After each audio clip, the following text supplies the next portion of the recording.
I'm talking with Manpreet Luthra. He is a graduate of the Pre-Health Post-baccalaureate program at Cal State University Fullerton. And we're just going to be talking about your journey today and what led you to where you are now. During your time in the Army, so that's when you decided you wanted to become a trauma surgeon, right? Absolutely, yeah. So I was, in my company command time, I realized that two things happened. There were two critical events. One was, I was trying to join special forces.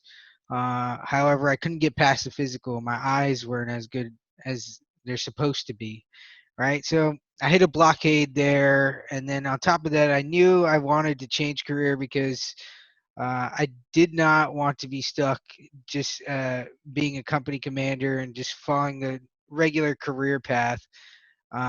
It just wasn't mentally stimulating enough for me to stay there. And so I first, I took a lot of my weekends. I shadowed a lot of doctors. Some of those doctors, even physicians and PAs and nurses, I shadowed all of them. And then one doctor stood out to me when he told me his story about the FST, which is the forward surgical team. And they are a mobile surgical unit that goes to up close to the front lines when a soldier's not going to make that flight back. So sometimes the surgical team has to go to them. And so that seeing that portion of the medicine, military medicine, that inspired me because I knew where I could contribute and actually serve my country in a capacity that is both fulfilling to me and to a point where I can actually impact something. One thing the Army had taught me was, uh, uh, is you got to chase after what you want. You got to show that initiative, and there's no shame in asking questions, asking for opportunities. What's the worst that can happen? And I think ultimately it comes down that goes hand in hand with like resilience, right? You have to look at, okay, if I ask this person for an opportunity to shadow them, or if I ask for an opportunity to work here, uh, what's the worst that can happen? One, I don't get hired, or I don't get to shadow this person, and that's it. Do you have any advice for students who maybe didn't have that Army background where you are literally in a boot camp developing all these skills? Like, do you Right. have any advice for them as Um, coming in younger and inexperienced in real life skills like that? right. So life skills are only attained when you take those risks to experience those life skills. Um, you've got to put yourself in uncomfortable situations, and you have to tell yourself constantly, I can do this. Don't be afraid. There's no shame. It doesn't matter if people laugh, people joke about me. I know what I'm here for. I think ultimately for those younger kids, you can do what I would do what I did by simply believing in what you are to become. Definitely for those younger kids, learn, take those risks, adapt. Don't just get stuck in your ways. You have to be flexible and you have to be willing to take some risks. So CSUF's post-bac tailored specifically to me, where I was going from an Army career change where I haven't been in a science class for 4 or 5 years, and now I'm coming back into school again. So it helped. It helped in the long run. I definitely think it was my second chance for sure. Great, that's good to hear.